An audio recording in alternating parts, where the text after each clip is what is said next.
Abafundisi bebandla likaThixo, abavangeli, abashumayeli kanye nabakhokheli abagcotshwa bonke abakhona le ndawo esikuyo. Ngibingelela Professor, advocates, doctors, nabo bonke abathamelele umcimbi omuhle kangaka, all protocol observed. Ngicela ukunibingelela egameni elihle lenkosi yethu, very gracious and holy, unyazi lwezulu. Amen. Thank you so much, Baba, for the introduction. Very lengthy, but thank you. I am deeply honored to be part of this august, first of its kind, inaugural lecture of isiqabetho senhlalamafini. Siyabonga kakhulu for the invitations and everyone who honored invitations. So mine is very short but very critical. Ukuzokwamukela isikhulumi sosuku, our keynote speaker, Prof.Mbusiseni, Celimpilo Dube. Ngithe uma ngabe ngiyifunda iprofile kaProf, ngabona ukuthi uProf is an educator by profession. And yesterday was Teachers' Day, like South Africa. And what came to me was ukubuyela emuva, ngokuthi othisha base badlala a vital role empilweni zethu. Wathi mangabe uThixo ekhuluma ethi abantwana bamaNazaretha abayiswe ezikoleni, kwaba khona abantu abaphisisiso who are going to go to the ground and become enzymes or catalysts who are going to propel lo msebenzi kaNkulunkulu omuhle kangaka ukuthi abantwana bafunde, abawothisha basifundisa ngempela. And ngibe nenhlahla mina ngakhuliswa othisha who went beyond the classroom. I am from angizile ukuzokhuluma ngami, but I'm just trying to touch on umsebenzi omkhulu owenziwa othisha. Keynote speaker wethu awuyena by profession. I was raised by othisha but angizalanga ngayibona. Othisha who taught me in the classroom and went outside the classroom to actually groom me to what I am. NgiyiNazaretha mina namhlanje ekhaya wona amaNazaretha, but ngiyiNazaretha because of my teachers. Ubaba Mahaya ungikhulisile, ngimbiza ngobaba because wayengifundise vela ngaye no Mrs. Mahaya ngifundise mathematics. They were my parents, bangikhulisa, so they went beyond being my educators in class, but they also became my parents. And ngaloko ngicela shayela othisha, wonke umuntu othisha la endlini isandla. You are very important. Futhi nesibusiso esikhulu esiqhamuke enkosini vele sokuthi lo msebenzi kaNkulunkulu naba ama-catalyst wawo nawenza wayimpumelelo. Sila esikhona ngenxa yenu.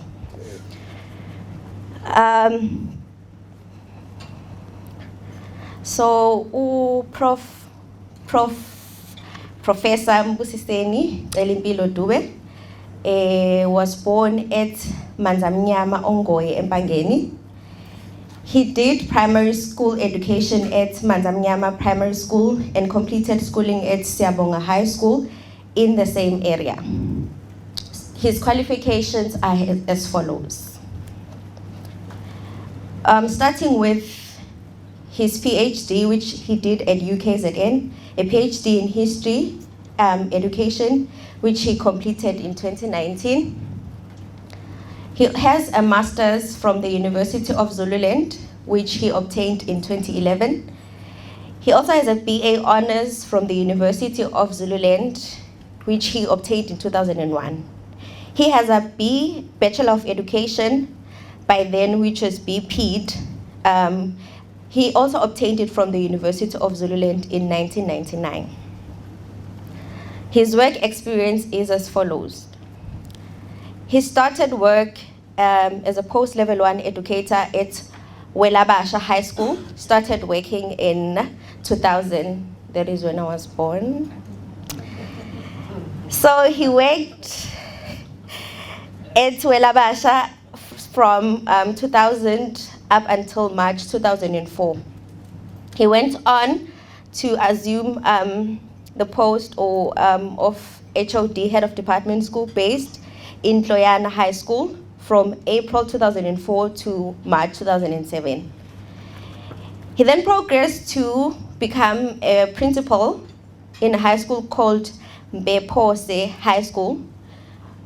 He worked there as a principal from April 2009 up until December 2019.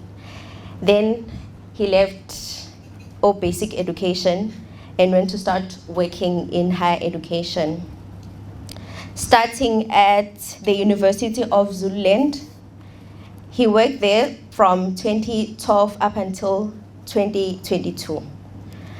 In 2023 January, he started working at the Northwest University up until 31 October 2023.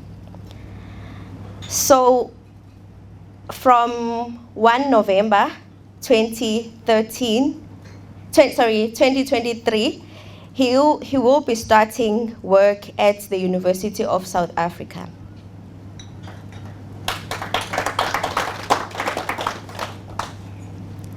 The following are his publications and his work as a supervisor. He has done 12 articles which are in accredited journals. His supervisions, he has completed 5 masters, 4 PhDs, currently 3 masters and 4 PhDs. Ngiyajabula ukuthi we are getting the gist of ukuthi sikwi-present yomuntu omkhulu kangakanani. We are very honored, Prof. He has attended multiple conferences as well. He has attended 16 national and international conferences, and currently he is part of the NRF project about re-imaging and rethinking history from the earliest times. Thank you so much for this opportunity. Thank you so much for gracing us with your presence. Samgele Prof.Mbusiseni Celimpilo Dube. Ngiyumfana ke ubaba uMahai kade esho. Ngiyumfana wakuleli bandla. Ukuthi nje kuphela ngilabo abafana bangajahi abahamba nje kahle kancane. Futhi abahamba lapha emuva. Angijahe ndawo. Ngoba ithenye insizwa uma ugijima ugcina usuyikhuba wena uwe. So nawe into engiyesabayo njengabafana bakuleli bandla ke sakhuliswa ngokuyesaba into kaShembe. Yikho nje sifuna ukudlalela le emuva khona siyigangele kahle le emuva singabona umuntu. Baba uhlabisa usihlalo wabefundisi, Baba uMbeje in absentia, Baba umfundisi uNgema malume wami ke lo waya siyazana kakhulu, noBaba uMqadi, Baba Bishop Mbuyazi, Advocate Baba uMnyandu noBaba uNdawo. Pundit, I'm not sure if he has arrived or he has not arrived yet in absentia. The executive led by Baba Mahai, usihlalo ke kazononke wena batshu usibaro wami umshumali umkhwanazi yithi ke abasunguli wena batshu ngakutshela nje lesungula ukuthi iqala nje kuba khona yayisesikhawini esibusisweni yaqala nje nqa yayisesibusisweni yasuka lapho yaya kwaGqikazi kwaNongoma emva lokho ke asichitheka ke sihamba kodwa eyisiko komduku njalo njalo. Professor abakhona odokotela abakhona, ladies and gentlemen, receive my warmest greetings. I feel much honored to be part of this August event, which is also historical, so to say. I also noted through some presentations that this is the first of its kind, which therefore symbolizes that we are making history. We are making history, and we are part of history that is made today. Kusho ukuthi ke sakha umlando namhlanje futhi zingxenye yomlando lona owakhiwayo. Now, this is the topic that we are looking at. Kodwa ke uma sidwela topic ngifisa ukukhuluma nje mhlawumbe ngamagama amabili engicabanga ukuthi to me iwona hola ingxoxo esikhuluma ngayo. Now, the first concept is post-colonial, whereas the second concept is decolonization. What do we mean by post-colonial? What do we mean by decolonization? Now, when we talk about post-colonial, we are talking about the period after colonization. However, we should bear in mind that we are not talking about the period when colonization had come to an end, but the period after colonization. Ngame amazwe sibheka isikhathi lapho sekufike khona labo esibabiza ngondlebe ikhanyelanga abelungu. Lokho kungasho ukuthi sibheka ukuthi isikhathi lapho esiphele ngaso. Kodwa emva kokufika kwabo nje abanye sebeke bakhuluma lapha bake babalula ukuthi kunezinto eziningi abafika nazo, and some of the things they've alluded to, I'm going to address them here. Now, the second concept, as I said, is decolonization. What do we mean by decolonization? Now, when these colonizers, when these Europeans came to our country, South Africa, they colonized us. Why? Because they made us their colony. Now, we couldn't do anything on our own as a country without them okaying it. So, kwakusho ukuthi ukuze sikwazi ukwenza into kufuneka ibona abazivumelayo ukuthi sisakwenza ukuthi. Because why? We were their colony. Now, that process, lokho leso senzeko ke yiso lesisibiza colonization. Now, therefore, yini kanti point decolonization? Now, when we talk about decolonization, ngivele ngikuchaza nje ngaleya ngala magama asekugcineni. Those ones. Kungenza kuba ngiyabhibhidla, but let me try to put it in my perspective. Maybe it will make sense to you. Ake ngizama ukubeka ngendlela engiunderstanda ngayo, mhlawumbe kuzowakho umqondo. Khona into ekuthiwa i-African nationalism. African nationalism yayikhuluma ngokubumbana nangokubambisana kwabantu base-Afrika. Isibonelo sayo ke sasi i-African nationalism yayithi ngiyalapha ukuthi asibuye emasisweni. Yayithi uma mina nginomhlambi wezinkomo, wena ungenazi inkomo, ungenakho ukudla ekhaya ngoba inkomo kazikho kawusengi, bese ngithatha inkomo ngikweboleka, kodwa kwakuthiwa lokho ngokusisa. Ngenzela ukuthi wena usuzokuneza inkomo ezoba inkomo zezozala. Uma isizele ususenga kuyo usudla amasi, uwondle umndeni wakho. Iyothumisa ikhule ngokwanele inkonyane, bese ngiyithatha bese ngithatha unina, ususala wona nenkomo esengeyakho, usuzophisa ngawo umndeni wakho. Lokho kwakusho ukuthi siwumphakathi, akekho umuntu ozolamba kodwa thina sibe sisuthi. That was African nationalism.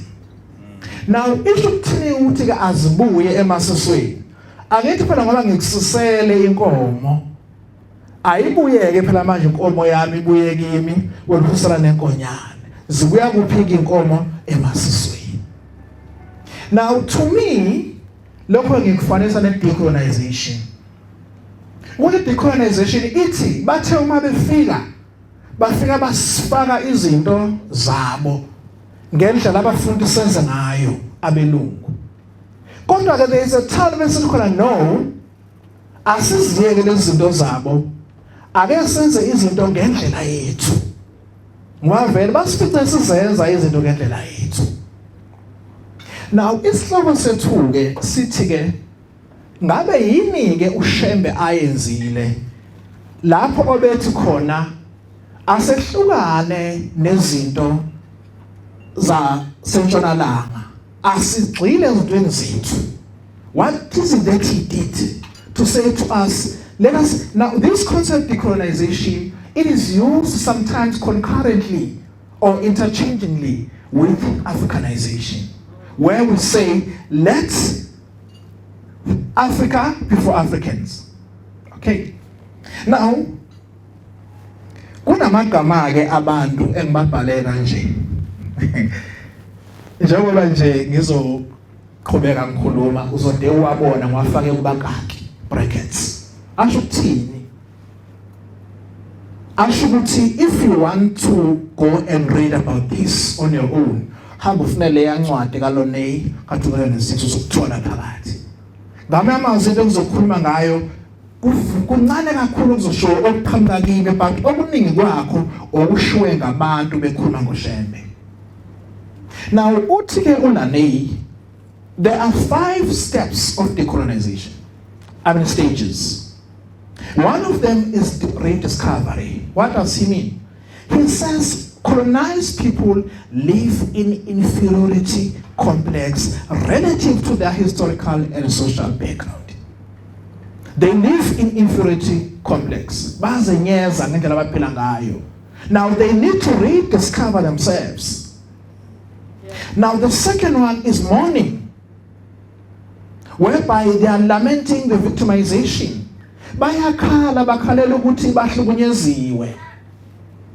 The third one is dreaming, whereby there is expressed possibilities, consultations, debates, building dreams. Now in dreaming, there is whereby we saka amaphupho ethu njengabantu.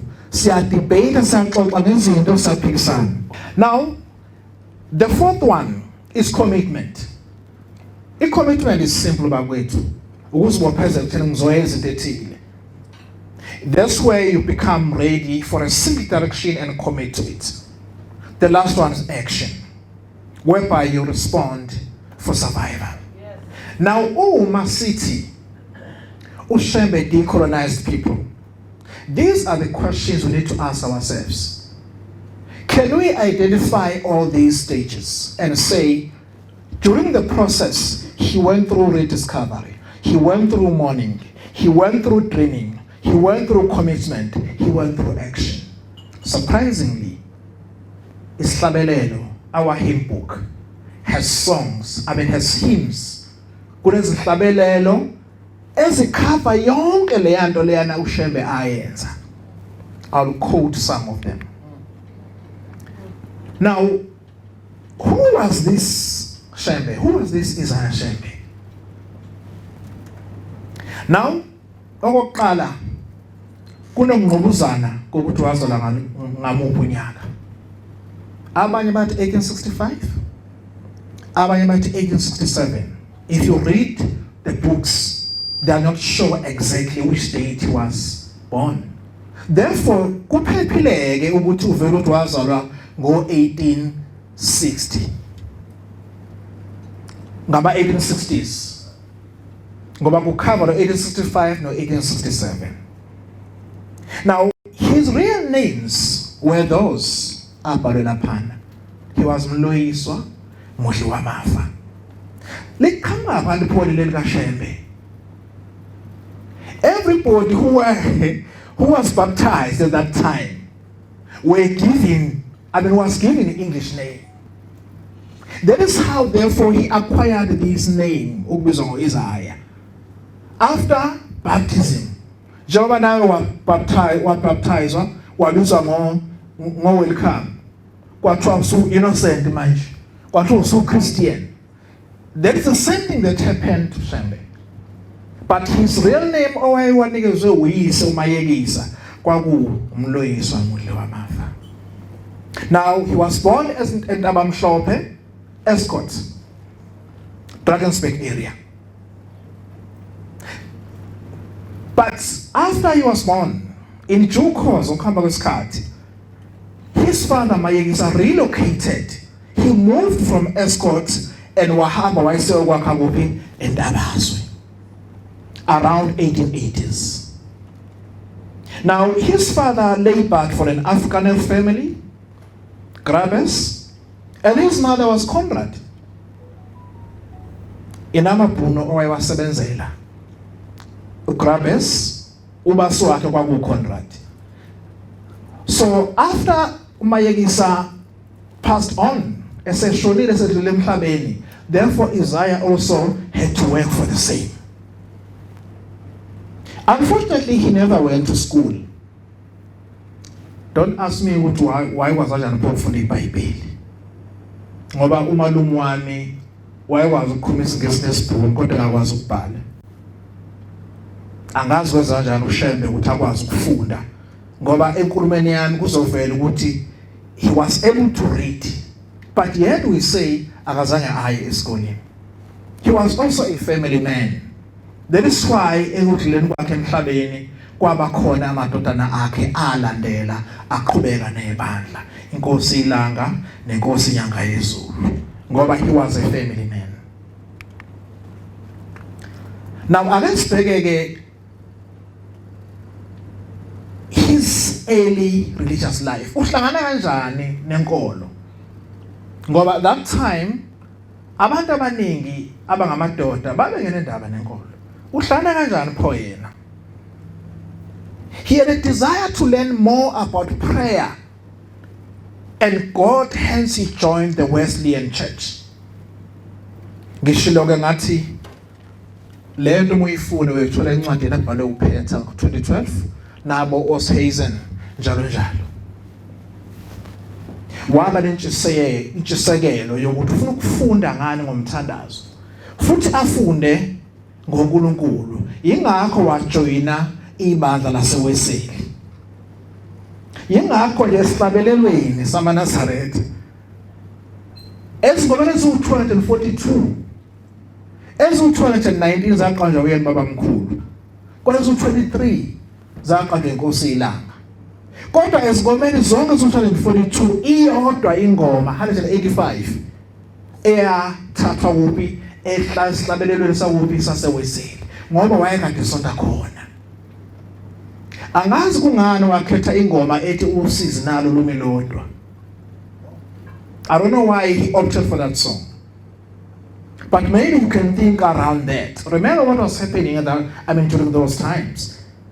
Maybe it was because of the situation, the oppression, the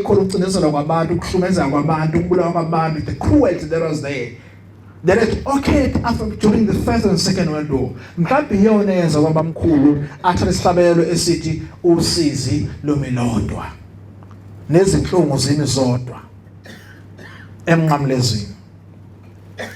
Now he was baptized on the 22nd of July 1906. Wafakwa emanzini ebhaptizwa indoda owakuthiwa William Lesega, who was an African minister of African Baptist. He was in Boksburg is in Joburg.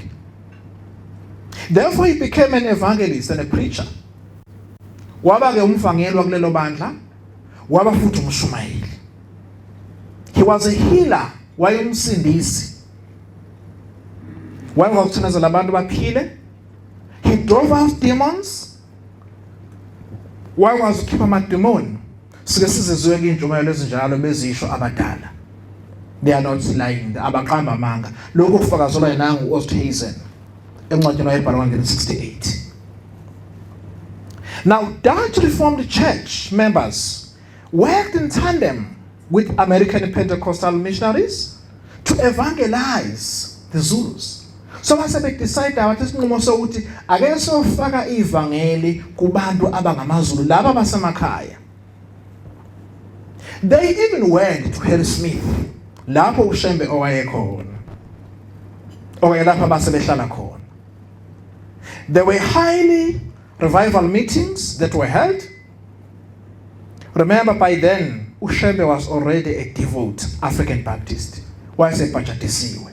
So kwabalula ukuthi ke ahlangane nalaba ngoba vele kukhulunywa indaba kaNkulunkulu. Yena ngithe wayefuna ukufunda, ukuthandaza, futhi ufuna ukufunda ngoNkulunkulu. Therefore he became an avid reader of the Bible, who always kept a copy of a New Testament.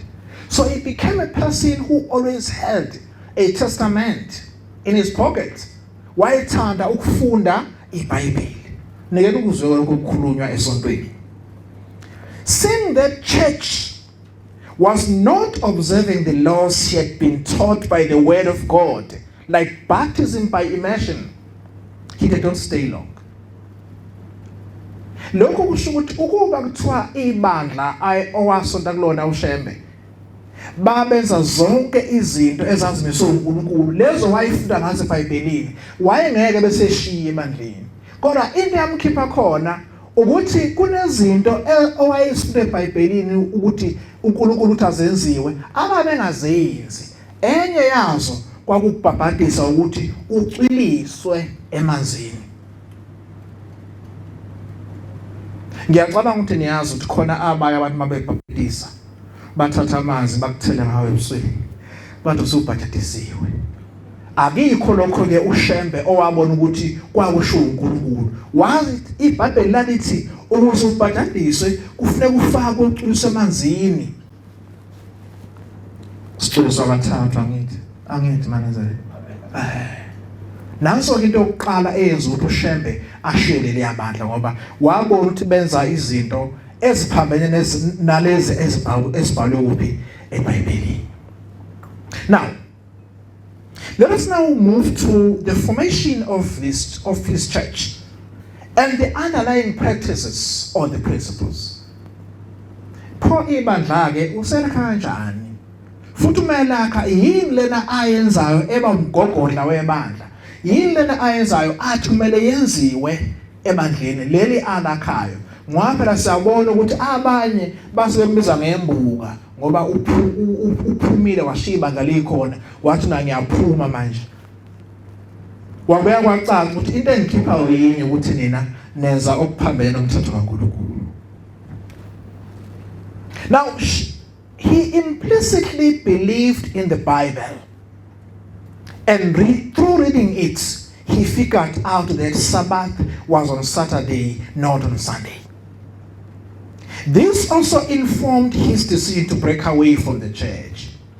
Enye into eyamkhipha kuleli abandla akukhona kuphela ukuthi babenza enye izinto yadawuthi aphume ukuthi wathi mayefunda iBhayibheli lathi iBhayibheli usuku lweSabatha lungeSabatha bathi kabanye lungomgqibelo alukho ngesonto. Wathi ke imithetho eyakhihlwa uNkulunkulu esebenzisa incebo yakhe uMose wathi abakudunyiswe ngosuku lwaphi lwesikhombisa okuyiSabatha. Laba ngoba badumisi ngeSabatha hayi ngiyaphuma kubo ngoba ngilandela ini iBhayibheli, because I've just said he believed in the Bible and he read it. Now, the oppressive nature of colonialism in mission churches also made him leave the church and form his school. Ngaphandle kokuthi babanga indaba yeSabatha, okunye abakubanga kwaba ukucindezela okwakudalwa abelungu. Through using white colonialism, the level of oppression was high and he couldn't withstand that.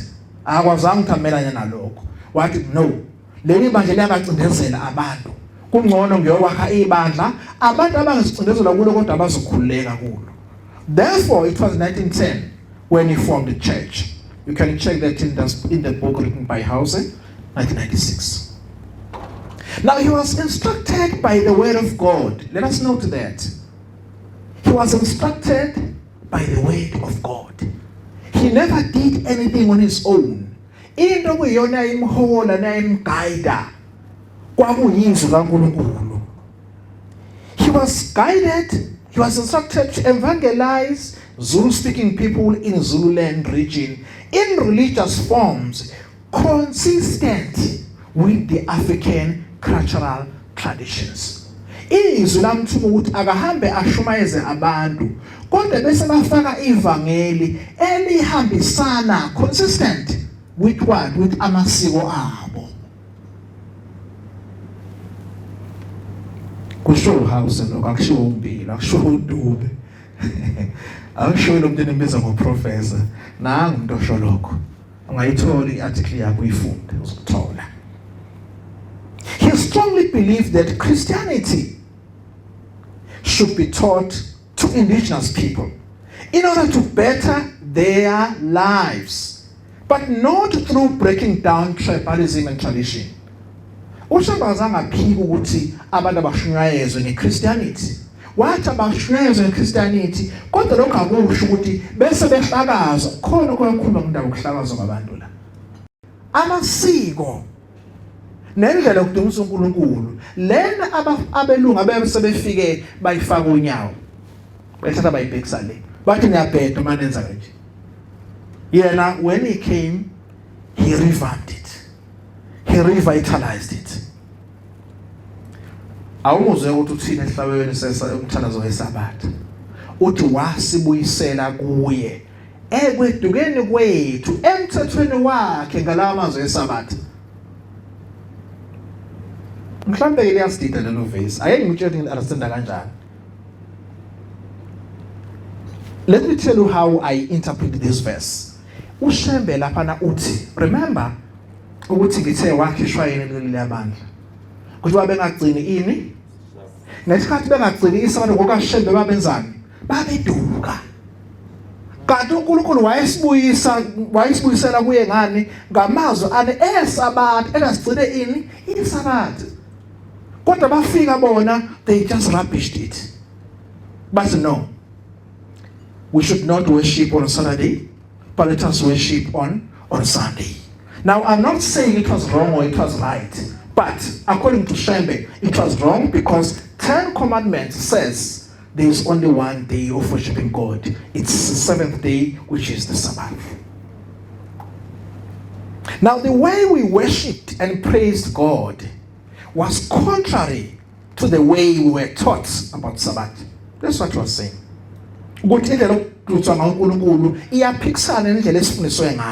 To him we were lost. And God retrieved us through the revival. Uvusela isabatha ngokaShembe lokho kwakusibuyisela emthethweni kabani kaNkulunkulu. Lo lesasa siwephulile. Angisho. I'm just interpreting. Now, this church gained a momentum because it taught Africans that the Bible legitimated what they were already practicing as Zulus. Wafundisa abantu ukuthi uyazi lezi zinto elenzenza nina nase leziyekisho iBhayibheli liyanivumela kuzo. It legitimizes. Izenza zibe semthethweni to legitimate kwesibe semthethweni. Ngamanye amazwi into enaniyenza yayi ngokukaNkulunkulu yayi right.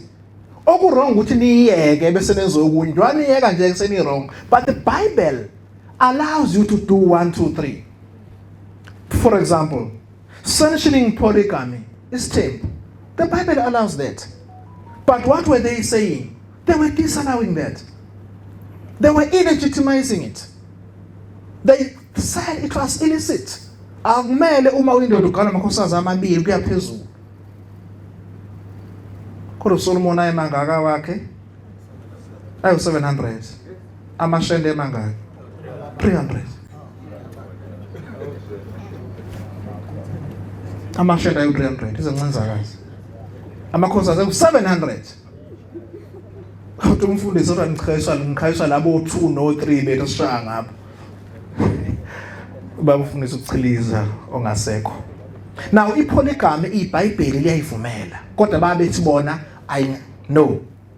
So how therefore do you think those who wanted to convert bakholwe babezokholwa kanjani beganwe isithembu kodwa isonto lithi isithembu asifuneki. That is how uShembe got the momentum.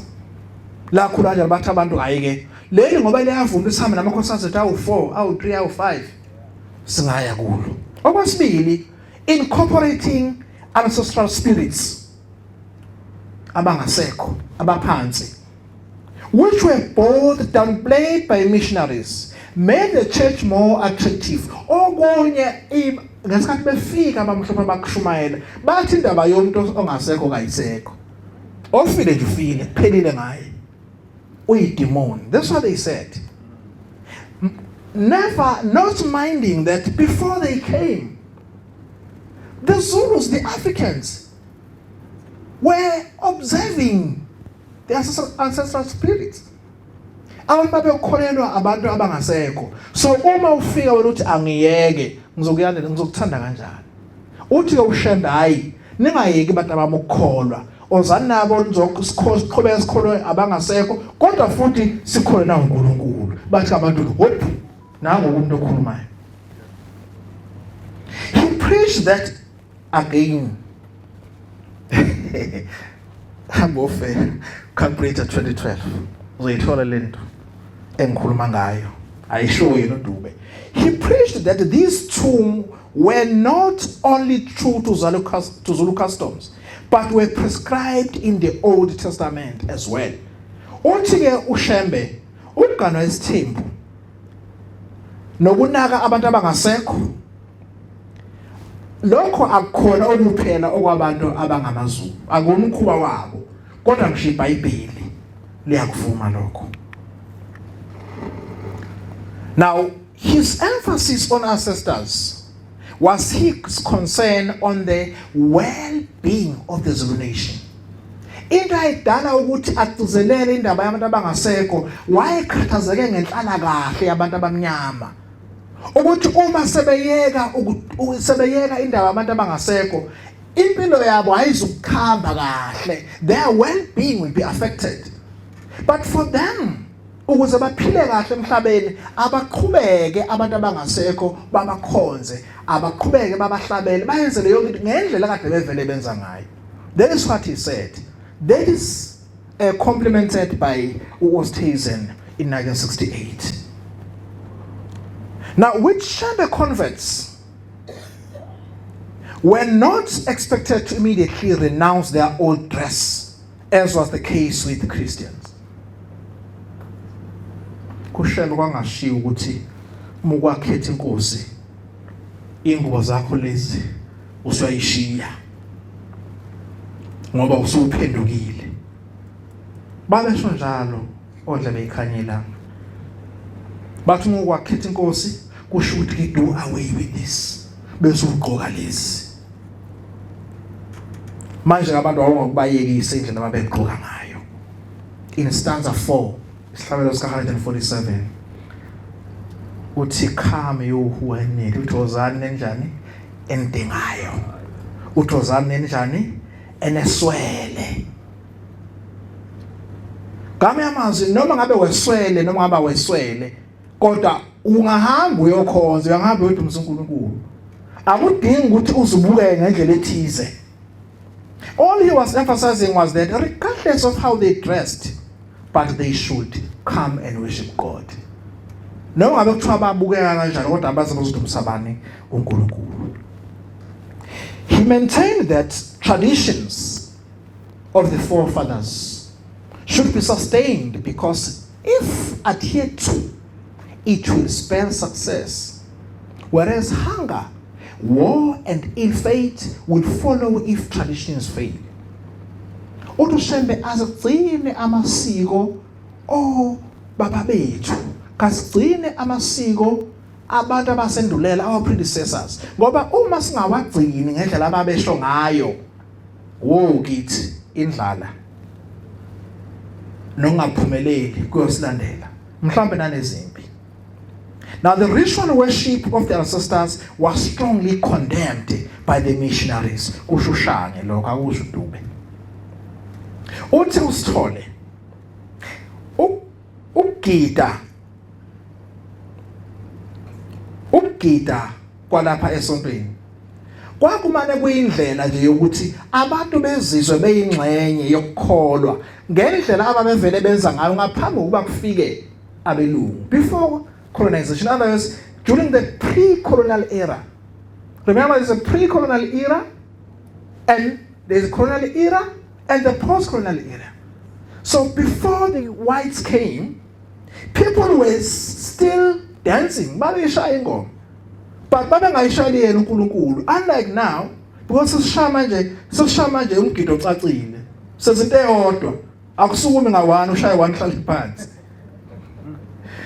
Now in Zulu mythology, young female virgins had and still have their own ceremonies which were or are meant to encourage the maintenance of sexual and ritual purity of young female. We all know ukuthi ngokwesiZulu ingane zamantombazane ezincane ezingamatshitshi kunemicimbi esenzelwa yona ukuze sikhuthazeke ukuthi siqhubeke nokuziphatha kahle. And uShembe did not undermine that. We all know that ngoJuly bekunomkhosi weintombi. NgoSeptember kanti kunomkhosi weintombi. Why? Because he is still maintaining the same thing that was done before the pre-colonial era. Ukuthi kwakwenzelwa ingane zamantombazane. So asiqhubeke sikwenze, akwenziwe ngokwesiZulu, ake sikwenze futhi nathi ngokwebandla. Khona engakwazi ukuya lapha ya ngokwesiZulu, mhlawumbe lapha ebandleni izothola into efanayo naleyo.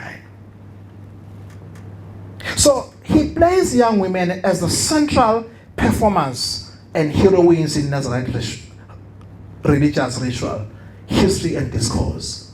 That is why ngoJuly before siwubhike nathi kuqala zona nje intombi zidike nje isonto lonke zishaya umgido. Why? Because wayezama ukuthi azikhuthaze ingane ukuthi zizigcine. So to date there are special ceremonies.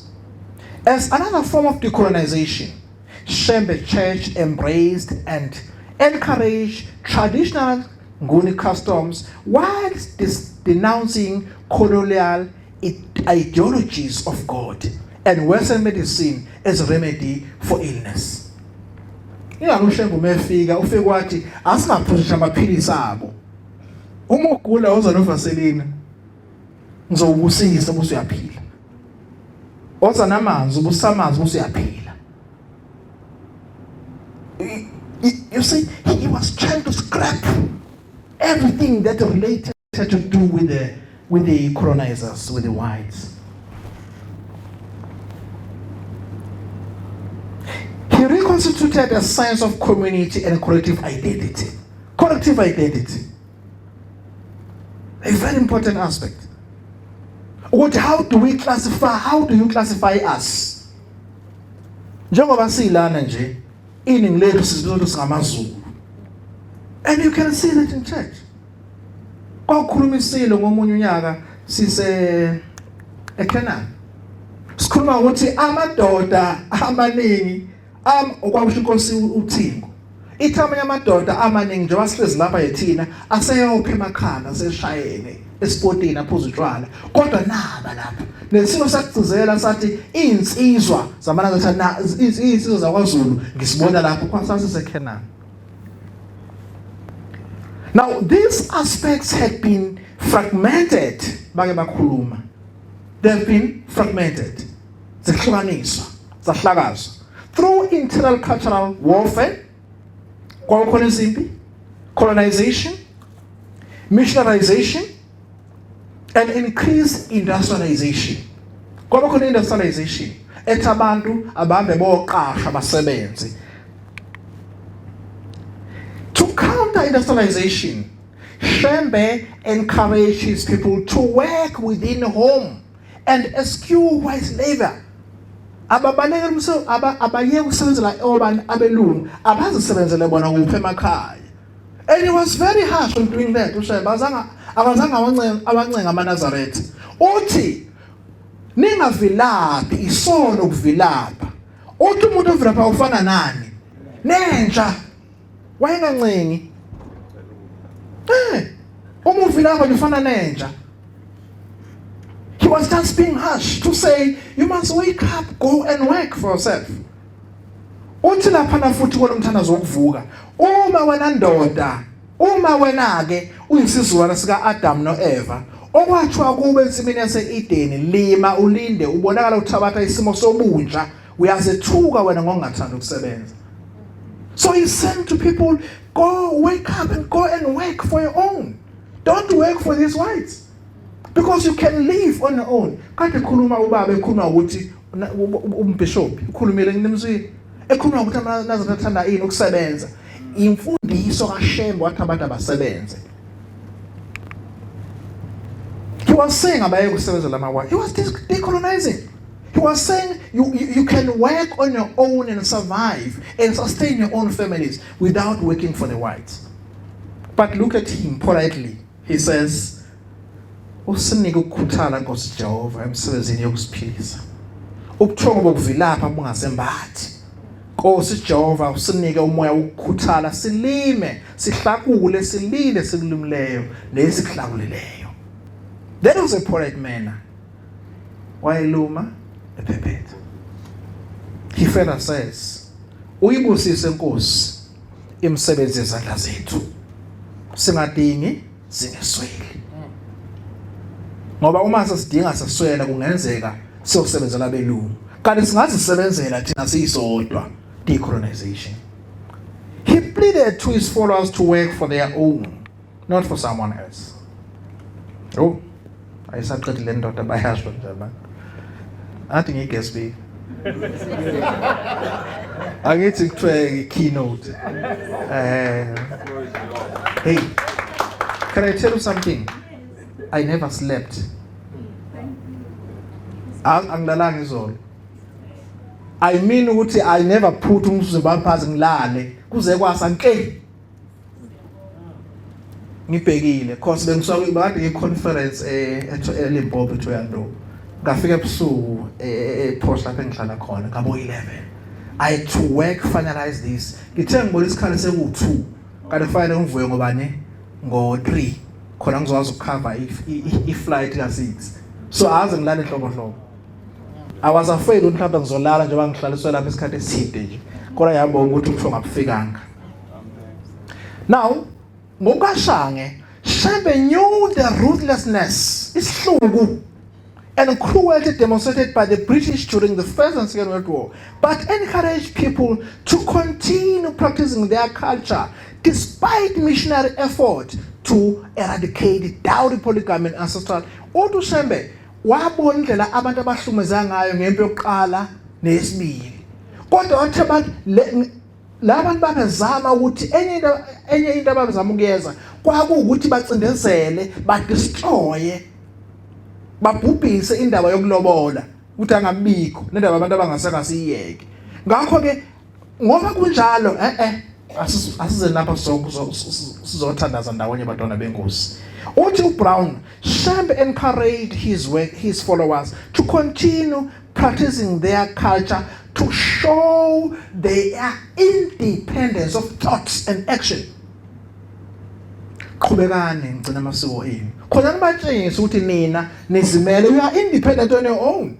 You don't need to depend on them. So uShembe recognized and styled social hierarchies by preaching about the respect of chiefs. Hey, angazi noma ikhona indawo amakhosi ahlonishwa ngayo njengasebandleni lethu.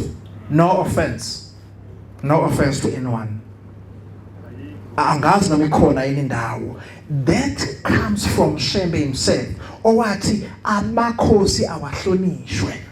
Let us respect the social hierarchy. That is what he said.